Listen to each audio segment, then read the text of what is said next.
Good afternoon, everyone. My name is David Lepofsky. I'm co-chair of the Ontarians with Disabilities Act Committee, and I will be functioning today as the moderator and participant on the panel of the first ever Live from Queen's Park presentation of Face the Disability Community. I welcome you all here. I welcome everyone who's in the media studio with us and all those who are watching in other committee rooms in this building through video feed, so that they are able to fully participate with us as well.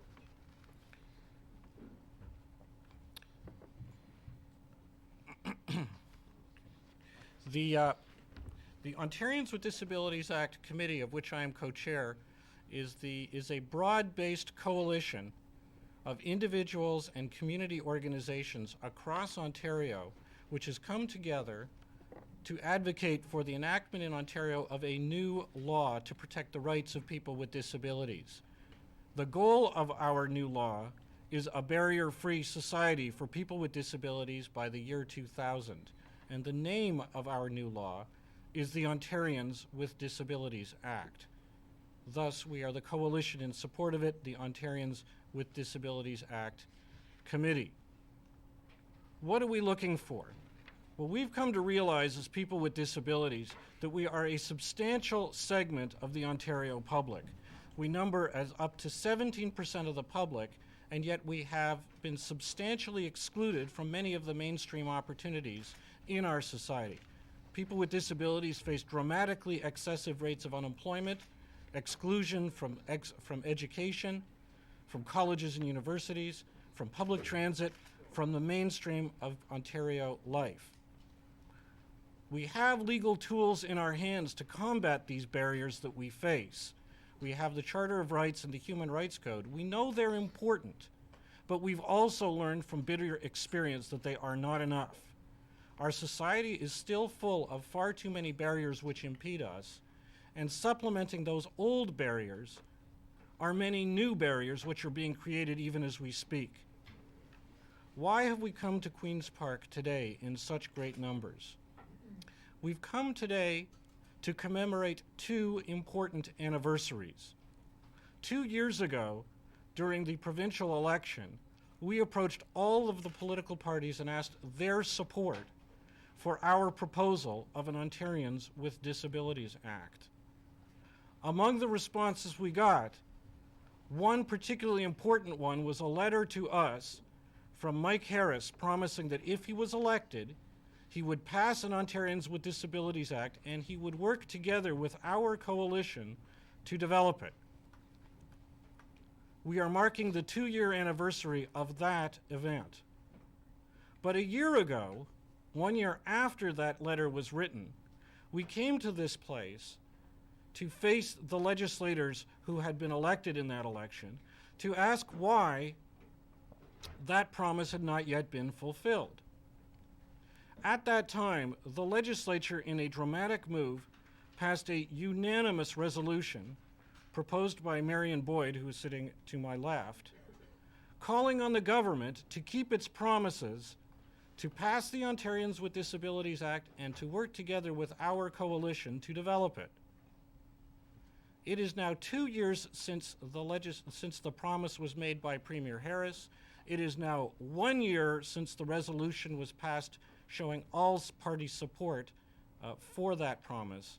And we are here today to find out why it is that we have absolutely nothing to fulfill these commitments. We are here to commemorate an anniversary of inaction. What do we have?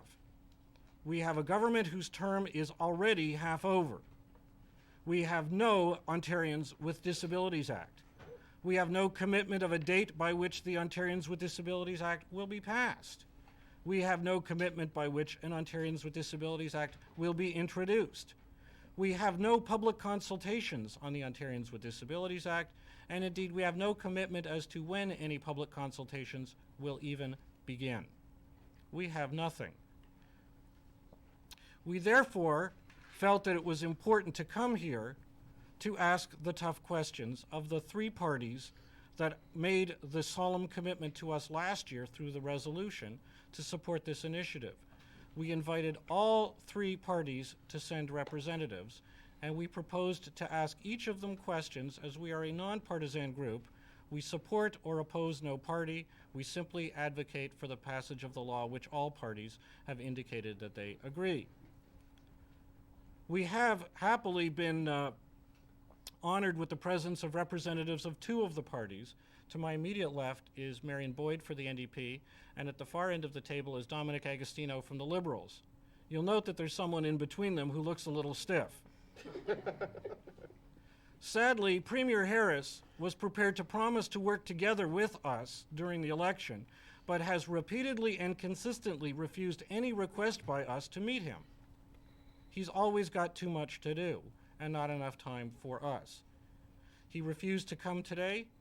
His minister responsible for disabilities issue declined to come today. She's out of town. Their caucus, while a majority in the House, has got no one available that they're prepared to send today to answer questions. So all we can do is ask the two individuals who have come from their respective parties and imagine what the fellow in between might have said as well. Let me make two important announcements before we proceed to the questions that we will be presenting. The two announcements are these. Firstly, I'm delighted to report to you that as we sit in Queen's Park in Toronto with a large number of individuals with a wide range of disabilities here watching this proceeding in this room and through video feed from other rooms in this building, and while we look forward to what will happen in the House this afternoon during question period where we ask that our issues be raised, there are two other important events going on at opposite ends of this province to commemorate the anniversary of inaction. In Windsor, as we speak, between 100 and 200 individuals who support the Ontarians with Disabilities Act and are members of the Ontarians with Disabilities Act Committee are marching down the main streets of Windsor in support of us. And at the opposite end of the province, three individuals with disabilities have gone to meet the local cabinet minister from their area, PC Norman Sterling, or his staff to ask what they're prepared to do to overturn this anniversary of inaction. Sadly, they could not take their accessible public transit to his office, for it doesn't go that far. But those who were able to get out there can't get in the office because there are 6 concrete steps leading up to it. We can't get into the office of a cabinet minister to find out why we can't get action on the barriers we face. So we have symbolism at opposite ends of the province of the strong support for the Ontarians with Disabilities Act. The second important announcement I'd like to make is to report to you on a meeting I had with Speaker of the House Chris Stockwell just a few moments ago with a few representatives from our group. Mr. Stockwell was invited to be here today to address the barriers we face in this very building. People in wheelchairs can enter the back door, but not the front door of this building. People in wheelchairs have a small number of seats available to them in the public gallery, but most of them are entirely inaccessible to us. Again, they can't watch live the debate over their rights and the barriers they face.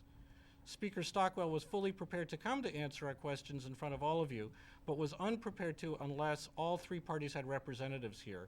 We fully respect and agree with his concern about the impartiality that the Speaker must face.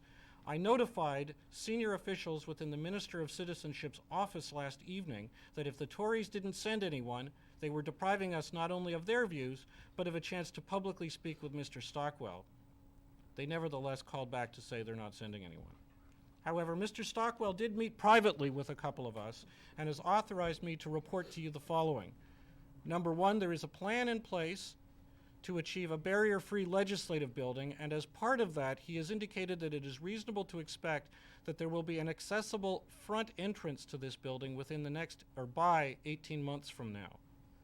Second, he's advised me that as for the inaccessible public galleries, this poses a longer-term problem, and the best that we have is an expected 10-year plan for the building that is hoped to address that. However, when we said that 10 years is just not good enough for people with disabilities, he said that he was prepared to go to the Board of Internal Economy of the Legislature to ask all parties to support the addition of funds that would enable them to address these barriers. I hope that when we're back here a year from now, we will have an anniversary of action to commemorate that we will be able to get in the front door and fully and equally sit in the public galleries together to observe the debate that ensues. With that, let me turn to the formal, to the questioning part of our gathering this afternoon. I'd like to introduce two people to you who will be presenting the questions. To my immediate right is Carol Reback, who has been an activist on disabilities issue and is involved with a very successful project at achieving a barrier-free health facility at the health stations in Toronto. And at the end of the table, further to my right, known to many of you, of course, is Gary Malkowski, who's a senior official at the Canadian Hearing Society, who was a member of this legislature during the last session and who introduced at that time a bill which sadly died because of the election, which was the first proposal ever in this province of an Ontarians with Disabilities Act, a leader in the community seeking this new legislation. We will be asking questions of each of the parties, and I'd like to begin by asking if Gary could ask the first question. Thank you, David. When Mike Harris in '95 was campaigning, he made a promise to introduce an Ontarians with Disabilities Act, and that was 2 years ago. Now, a year ago, when Marion Boyd introduced the private members bill, the resolution that received all party support asked the government again to introduce this legislation. So now another year has gone by, and we again have heard nothing. So for 2 years, nothing has happened. We've heard a lot of rhetoric and a lot of promises, but that's about all that we've seen. And no concrete action plan has at any point been really tabled. In fact, even last week, Jim Wilson, the Minister of Health, happened to be making an announcement where he came out committing that the government would introduce such legislation, but said that we need to continue to put pressure on the government. How can we continue to put pressure when we don't even have a Conservative member here to pressure? It seems like an odd comment to make when we can't get our message to them. So it is unfortunate that the Conservatives did not send a representative. But I'd like to ask the other two parties, how do you each feel that your party is going to see this legislation as a priority, and how will you, in fact, ensure that an Ontarians with Disabilities Act comes into the legislature and becomes a reality? Let me begin by asking if Ms. Boyd can answer first. Well, in beginning, I want to also say that my colleague Frances Lankin is here, and Frances is actually the critic for disability issues, and I wanted to acknowledge that she's here and is very supportive. Gary, I think that one of the issues that we face is not only has this kind of an act not been brought in, but other acts that had been passed that were being implemented have been ended. Acts like the Employment Equity Act, the Advocacy Act, which were also very important to the disability community. So unfortunately, when you say nothing has happened, in fact, there has been an erosion of some of the rights that people had, and in fact, the erection of barriers as opposed to any taking away. So I would say that is a big issue. We have said that if it is the wish of the Ontarians with Disabilities Act that a private member's bill come forward, we would be more than prepared to consider that. But the strategy, of course, of having the government bring forward a bill like that is a much better strategy, because the government has a huge majority. It has the possibility of passing the act. There are some implications around funding that are in the act, and therefore it's more appropriate for this to be a government bill. And I think what you need to be doing is continuing your pressure on each individual member of the legislature to keep them putting pressure within their caucuses, and particularly within the government caucus. Mr. Agostino? Thank you very much, and certainly I appreciate once again the effort that's been made here today. And I come at this from a very personal experience, and one that pointed out to me very early in life the need for barrier-free society, for access for the disabled community. My father spent 23 years in a wheelchair as a result of an industrial accident. I was 11 years old at that time, and within a very short period of time, and over the 23 years till he passed away 2 years ago, very clearly came to see every day the barriers that people face in the disabled community, people in wheelchairs, people that have other disabilities. And you know, the struggles that he went through, to me, continue to be a reminder every day of how important it is for this legislation to come through and to be implemented as quickly as possible. I think it is an absolute disgrace that the Premier has not had the guts to meet you, that you have continuously asked to meet with the Premier, and not only is he not here today, but since he's become Premier of the province of Ontario, he has been nothing more than a gutless wimp when it comes to deal with the disabled community. And I think it is disgraceful that out of an 82-member caucus, they could not find one of them that had the intestinal fortitude to be here today to face you and answer your questions. And I think that is an indictment of this government's track record to the disabled community and their lack of action. If the concerns that are there, we talked about the accessibility to the legislature.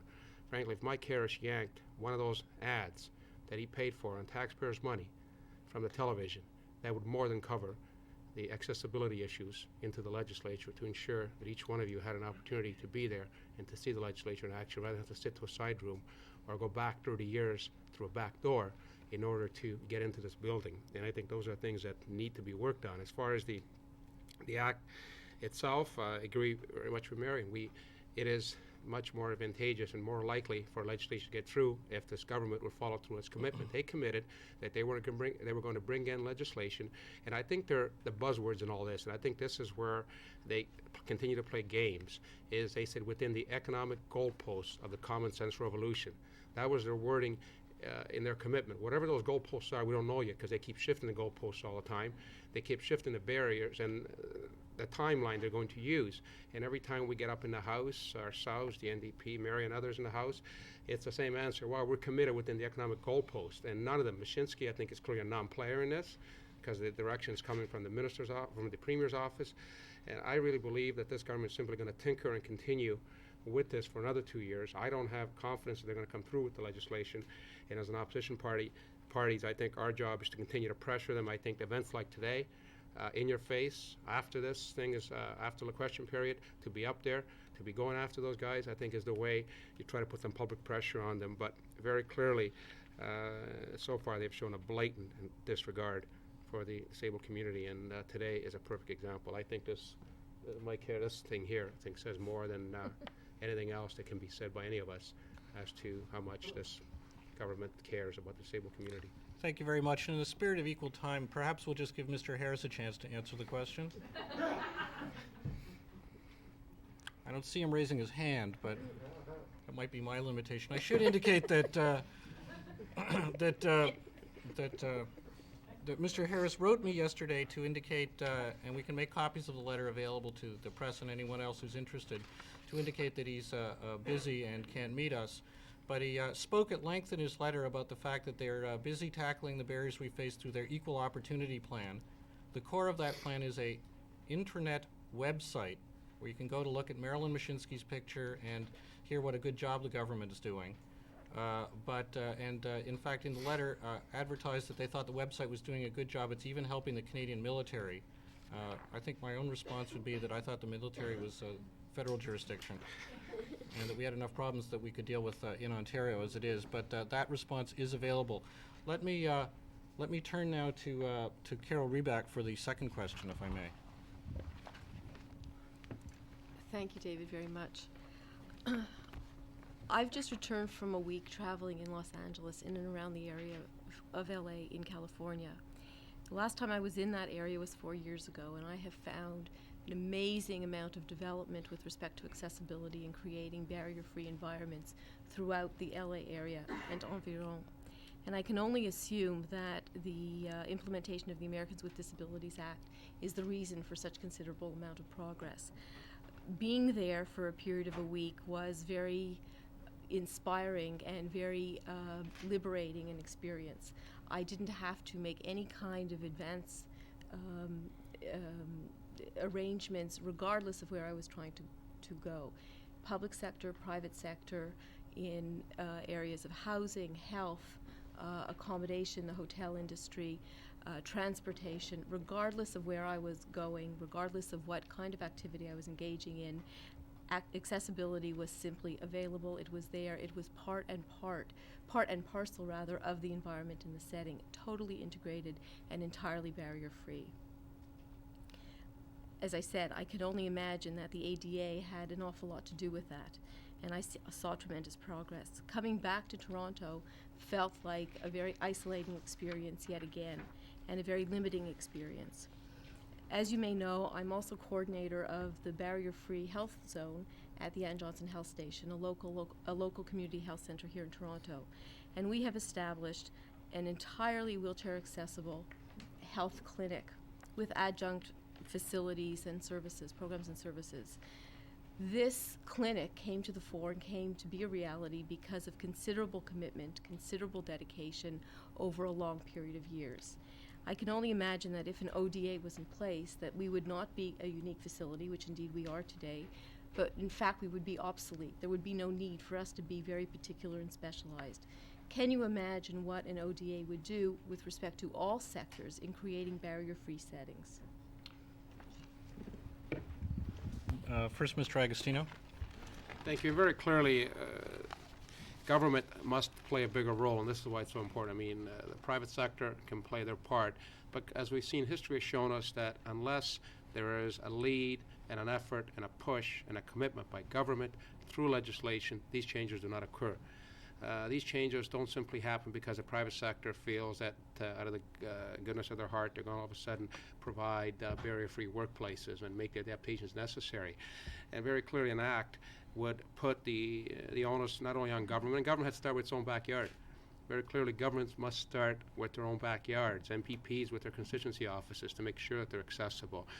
This legislature, government buildings, there's still many barriers there that are to be faced. And an act such as this would ensure not special rights, and people keep talking about special rights, and people say they would ensure equal rights, equal access to people who are disabled. From my experiences, do not need or look for special rights.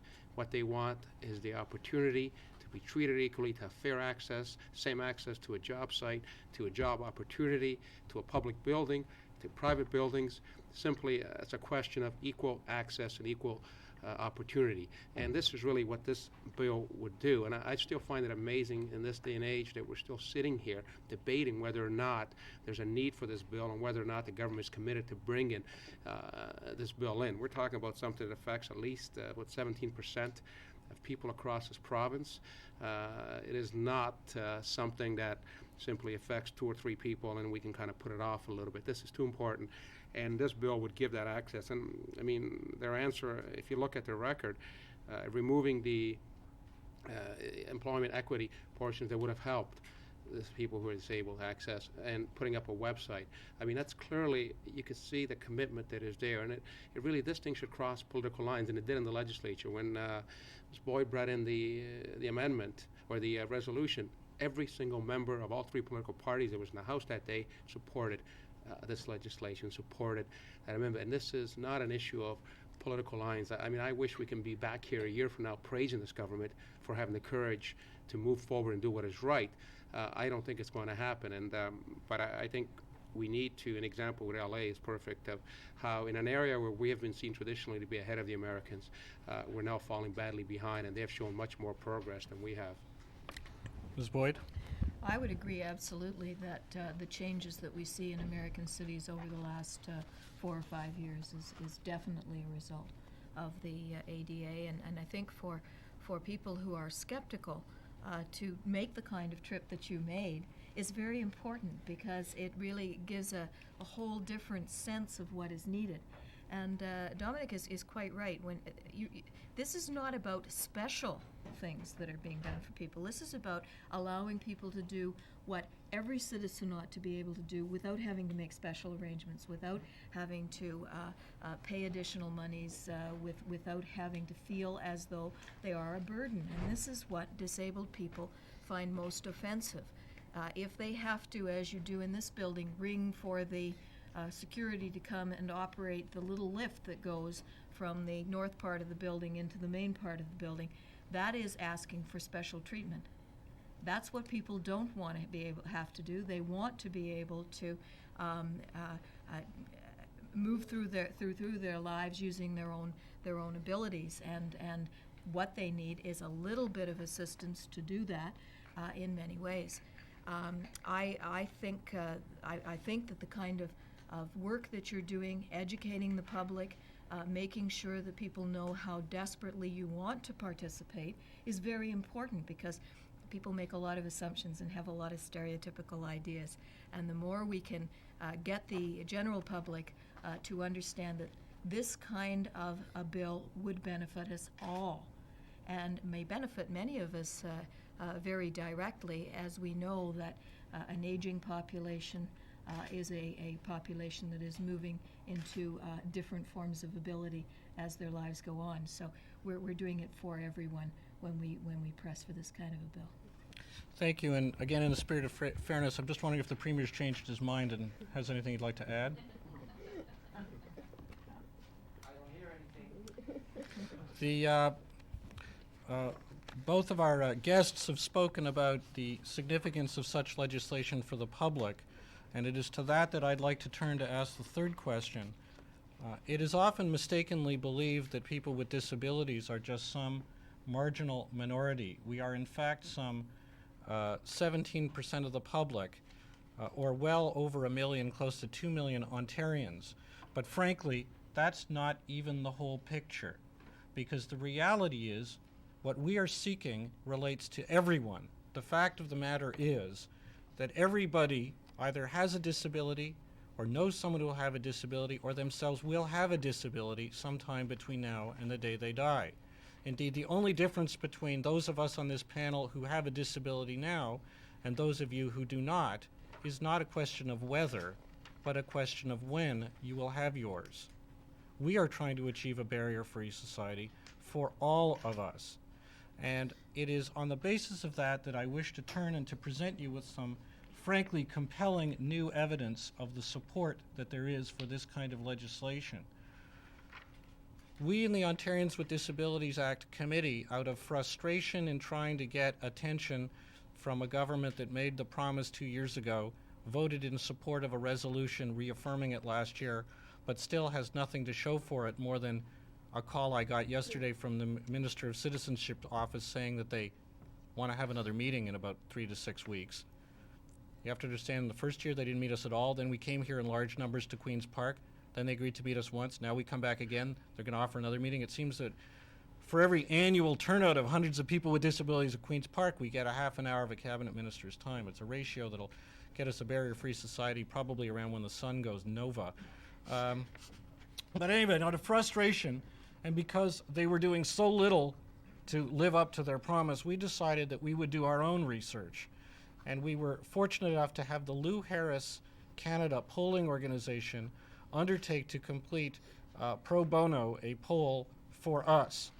They surveyed 2,000 people across Canada, over 500 in Ontario, and ample to provide a basis for assessing the public's attitudes towards the situation that people with disabilities face. I'd like to summarize briefly the results of that poll and to ask each of our guests to comment on it. I'm just going to pass it around, and you can offer one to the Premier and perhaps see if he's interested in the results.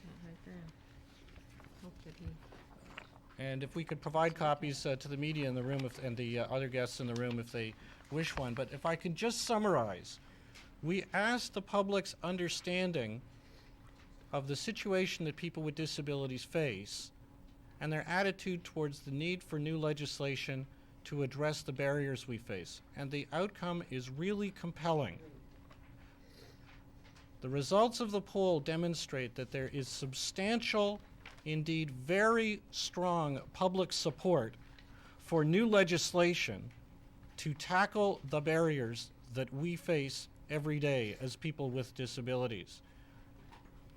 The public, a significant majority of them, recognizes that we do face major barriers in everyday life activities, whether it's getting a job or getting access to public transit or public places or services and the like. The public also recognizes in significant majority figures that people with disabilities want to work. They want to get jobs, but they encounter difficulties in tackling the activity of trying to get a job. They also recognize, and this is very important, that it would be a benefit to society for people with disabilities to be able to get jobs. And when the push comes to shove and the question is asked, would you support new legislation which would require the specific identification and removal of the barriers we face in important areas such as employment and access to services and transit and the like. Well in excess of 66%, and for the most part in the high 70s, depending on the specific area you look at, support such new legislation. On average, we can say with confidence that twice as many people support the legislation we seek as support the Premier in public opinion polls. That would make anyone sit and feel a little stiff just now, I would think. Looks a little stiff. But we went further, because it's nice to just ask, would you support it? But as you've heard, we recognize that money will have to be spent. Many exaggerate the costs. We think that the costs are worth paying, and we think that there's a dividend, because when you get people with disabilities off of welfare and into jobs, then you get them off the public payroll and into the situation of being taxpayers. Every barrier-free environment saves money and produces money. But even then, we recognize that there will be costs to pay. So we ask the public not the easy question, but the tough question. Is the cost worth it? And the answer in this province was 85% said, yes, it was. Now let me conclude my summary of the polling data by saying that an important question to ask is, do the people who respond to our questions, do they know from actual experience what people with disabilities experience day to day, or are they just making this up to answer polling questions? So we asked the respondents, or we had the Lou Harris Polling Organization ask respondents whether they either have a person with a disability as a friend or in their family or as a coworker or someone that they're in regular contact with. And the answer from our respondents was 77% said yes. So to conclude, a significant majority knows what we experience, knows we want jobs, knows we face barriers throughout society, and believes and supports that we need new legislation to remove those barriers, and the cost is worth it. My question to our colleagues and guests here is, what does this polling information tell you? And in the face of this polling information, why is Premier Harris afraid to even meet with us, much less keep his promise to do that which the public clearly wants? Could I start with Ms. Boyd? Well, I can't begin to even imagine why Premier Harris won't meet with you. I think probably there is a reluctance to talk very directly about the apparent reluctance of the government to pass this legislation. And frankly, I think when a government is in office, it ought to be prepared to meet with those to whom it is saying no, just as equally as it does to those to whom it is saying yes, and that has not been the pattern of this government. I must say that I'm delighted you did the polling. It gives a very good, concrete, and methodological study to confirm, frankly, what I would have expected to find. In my contact with people, I'm not surprised, but I am a little surprised at being 77%, but increasingly that is what we are seeing, that large numbers of people are beginning to understand the issues that disabled people face and are supportive of needing to take away those barriers. I think this study will help all of us who are advocating with the disabled community, whatever the area, whether it's social or political or health or justice, to point out to people that there is support for taking away the barriers that disabled people face, and that it is a cost society is prepared to pay. Mr. Agostino? Thank you, and clearly I think this poll result will add to the ammunition. I think it was a great idea to do this, and I think if this government likes to govern by public opinion and polls, hopefully they'll take that same concept here as they've done in many other areas, and hopefully this will be a positive one rather than a negative one as they have done in previous issues that public opinion polls have driven them to do. And so I think this will add to that. And what you said, why I think he's refused to meet, I think frankly the Premier's embarrassed.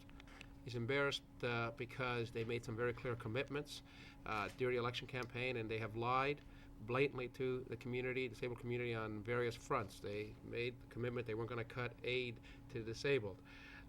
They cut agencies that serve the disabled community. There's still about 10,000 people today in Ontario who are disabled who receive welfare assistance at a cut of 22% since this government took office. They lied on that front. They're now in the process of redefining disability. And I think that's going to take tens of thousands of people who are now receiving benefits and need and deserve to be receiving benefits off the disability and onto welfare at a significant reduction. They've put user fees on drugs. So, I mean, you see the track record. I mean, this guy here, I mean, frankly, has lied day in and day out, right from the common sense revolution on. And to me, he does not feel that he can keep his head up and face you and look at you in the eye and say, here's what I've done, what I've done. I think that's really why he's not here. He cannot defend the indefensible. And what this Premier has done right from this act on is indefensible and cannot be defended. And that's why you don't see him here today. And you see this, you know, his silence today, I think, speaks volumes of what he thinks of issues that affect the disabled community. I should indicate, just for people's information, that the one piece of research that we have been advised of that the Ministry of Citizenship, which is responsible for this area, has done is they've commissioned an outside consultant to do a research paper on the impact of the Americans with Disabilities Act. We have asked the Minister of Citizenship in writing to provide us with a copy of the terms of reference of that and have not received a response. We have asked the Minister of Citizenship to undertake that we will be provided with a copy of the report that is produced. And while I've had some discussions with the civil servants, the ultimate decision on that lies with the Minister, and the Minister has not responded, nor would one of her office staff was he prepared to give me an answer on that request, though I spoke with him twice by phone yesterday. So what little is going on, what very little, and by the way, this research could have been done 2 years ago, and it shouldn't be holding up any public consultations. What little is going on, we don't have the results of at this point, nor any commitment from the Minister that we'll see it. Can I now ask Mr. Malkowski if he could ask the next question?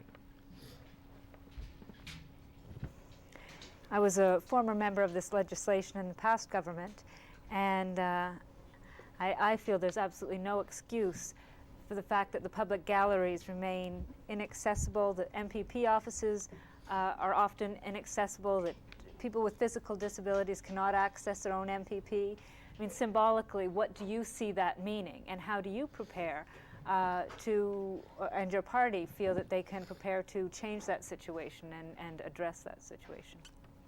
Mr. Agostino first. Well, I think there's some very clear things that MPPs can do. I mean, first of all, when I got elected in June, we made sure that the constituent office that we were going to move into was accessible. That's a basic thing all of us can control to a great degree, is ensuring we find a building, a storefront, a facility that is accessible. There's no excuse at all at the riding level why we cannot have a facility that is accessible to the public. And very clearly, I think it's a question of priorities for our government, and in regards to the legislature and what they do here. And in the big scheme and in the picture of things and all of the expenditures that go on around this place, I see the amount of money necessary to ensure that there's accessibility in this building to be a drop in the bucket from the point of view of the overall government budget and the overall government expenditures. And it's something that I think the poll shows, first of all, there would be very little public opposition to spending money on ensuring that this building is accessible. I think it does violate the Charter. I think it violates the Human Rights Code.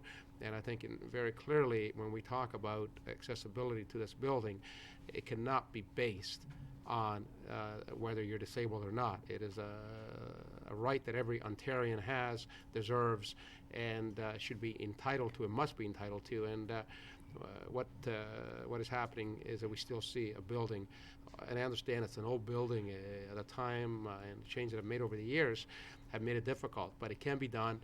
It must be done. As I said earlier, if Harris agrees to yank one of his ads, I am sure that would more than cover the cost of doing the renovations, and he would actually get applauded from most Ontarians right across the board if he did that. Ms. Boyd? Well, Gary, you know that when you were elected, the issue around accommodating you took some weeks to negotiate in terms of ensuring that your interpreters could be on the floor of the legislature, the additional cost of that in terms of how it would fit with budgets and so on. And that was a very good learning experience for all of us and for the staff of the Legislative Assembly, because it helped us all to, through experience, really understand how inaccessible this place is to a member who is chosen by the electorate and wants to take his seat. And that was a very important demonstration. In terms of mobility issues, this is a very difficult building if you have mobility problems, as I know. And there are many parts of this building that it's really impossible to reach with any kind of efficiency without either getting assistance or going up and down stairs, and that's something that needs to be changed. I think the experience of having, as we do today, many people with many different forms of disability in our building advising us about what the barriers are is a very important step. And I think that the Speaker will have very much appreciated the opportunity to see this building through the eyes of those who are publicly entitled to use it. And I sincerely hope that both the opposition parties can work together with him to ensure that the policies of the Legislative Assembly are changed and changed more rapidly to make this a much more welcoming building. Sorry, go ahead. Not only for the public, but for the members. We've had a couple of instances where members have been injured and they have found it extremely difficult to represent their constituents. Mr. Buchanan, the former member of the former Minister of Agriculture, was injured in a car accident.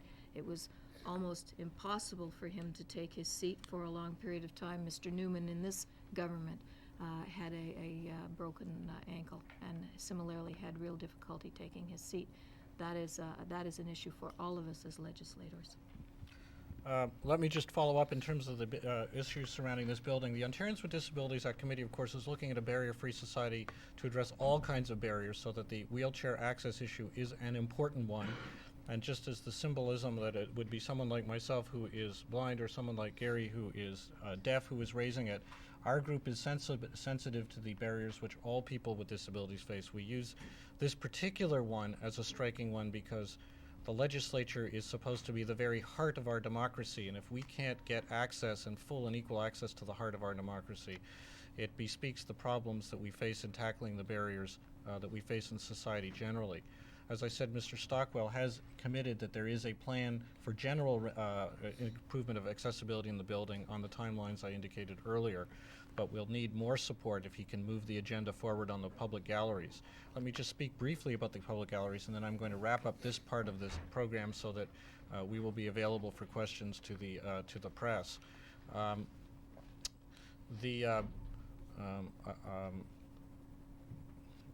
my train of thought. With respect to the events of today, when we came here a year ago to watch the debate over Ms. Boyd's resolution, we were put in the horrific position where a number of us could go into the public galleries, but those in wheelchairs could only had a few available seats. So we had about 40 or 50 people in wheelchairs in a committee room watching the events on television. We have the same problem today. We have asked both opposition parties to raise the issue of the Ontarians with Disabilities Act in question period, to table our petitions that we've delivered, and so on. But we can't get any more access now than we did a year ago, and we're not prepared now to abandon our colleagues in a second-class status in a hearing room. So we've decided as a group to show solidarity so that if all of us cannot go into the legislature's galleries, none of us will. So after we conclude this session now, all of us who have whatever disabilities, whether we can walk or not, whether we can climb stairs or not, shall all be proceeding to a couple of the committee rooms and join our colleagues in a show of solidarity. Let me just make a couple of very brief concluding remarks. I'd like to thank my colleagues for being here, and I'd like to again express our regret that the Premier and his party were not prepared to face the disability community on this anniversary of inaction. I want to confirm that we are available at any time and place to meet with the government, to work together to meet their commitments. They will say that they promised this legislation by the end of or within their first term. That term is half up. If you use the federal standards, it's 2/3 up. But we're nonpartisan. We are concerned that you can't pass a law to achieve a barrier-free society in the year 2000 if it only is passed on Christmas Eve in the year 1999. There's a lot of work to be done, and we're fully prepared to do it. We leave this session today with 2 important comments. The first is a question. Whenever I speak to members of the public, whenever I speak to my colleagues across this province, where we've organized in 6 cities, in Toronto, in Ottawa, in London, in Hamilton, in Windsor, and in Thunder Bay, with more to come, wherever I speak, the question I keep getting asked is a simple one by journalists, by people with disabilities and others. Why aren't they doing it? What's the problem? And the answer is, we don't have an answer. Because if I turn to Premier Harris here, you'll hear the same silence from him that we've been hearing for the past 2 years. The most obvious and pressing question, why aren't they doing it? What is Mr. Harris afraid of? Is an answer that we just can't get. So I encourage everyone to join us here again a year from now, and hopefully then we will be able to celebrate not an anniversary of inaction, but an anniversary of action, so that we can succeed in achieving a barrier-free society by the year 2000. Thank you all for coming. Do we have any? We're available for the next 15 minutes or so if the press have any questions or anyone else. I'd like to know, sir, what you see included in an ODA. What is it you'd like to see in such a bill? Okay, the question is, what would we like to see in such a legislation? We are extremely open. When you write a law, you don't just start it like you'd start a novel. You start from general principles and you work down towards details. Here are the principles that we come forward with. Firstly, the goal of the law should be the achievement of a barrier-free society for people with disabilities by the year 2000. When we first set that a couple of years ago, it sounded like a long way away. Of course, everybody's doing their millennium advertising now, so it's getting closer, but we aren't compromising on that goal. We then say, well, what are the 2 major activities that is involved in achieving a barrier-free society? Well, there's 2 of them. One is to identify and remove existing barriers that we face in major life activities such as employment, housing, communication, access to goods, services, and facilities, public transit, and the like. Not instantly, because we know that some are going to cost more to remove, but as quickly as possible, as rationally as possible, and as affordably as possible. And second, we say that the law should require new barriers to be prevented before they're created. It costs not a penny to prevent a new barrier, but as we speak, they're being created now nevertheless. Society suffers the cost if you don't prevent new barriers, and does not get any of the benefits if you prevent them at no cost at the outset. If the question is then raised, the other general principle that we have is that the law has to have a very effective, workable enforcement process. We recognize that the Human Rights Code in Ontario now already bans discrimination because of disability, and it's an important law for us. But it suffers from a number of major weaknesses. The first, of course, is that the government has cut funding to the Commission that enforces it, even though they promised during the election to increase its funding. So its ability to enforce our rights is being dramatically impaired. But secondly, the Human Rights Code speaks in grand terms by telling employers that they may not discriminate against us, that they must accommodate our needs, but it doesn't provide specifics. So we'd like to see new legislation that imposes clear and specific, fair and workable standards. We'd like, just as one example, to see legislation that requires that when the government opens its big purse and buys services from the public, that it requires those who vend the services to the government to provide accessible services that people with disabilities can use. By doing that, the government spends not an extra penny, because they've got to buy the goods or services anyway, but they use the power of the dollar to pressure the marketplace to provide barrier-free goods, services, and facilities. Just as a couple of examples, we've explained to the Minister of Citizenship last June 14th, the one time she's been prepared to meet the Ontarians with Disabilities Act Committee. We said that we are not fixed on any fixed text of a bill. We've got some general principles, but are extremely flexible and ready to sit down and talk about the details. Unfortunately, we're not having that discussion. There's no public consultations at all to engage that discussion with us or with the community more broadly.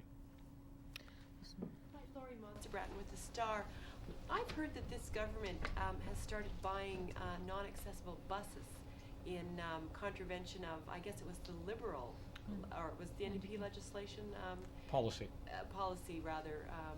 Is this true, and have you guys raised it with the government? Is David Baker here to respond to that? Yes. David Baker, who's counsel with the Advocacy Resource Center for the Handicapped and counsel for our coalition.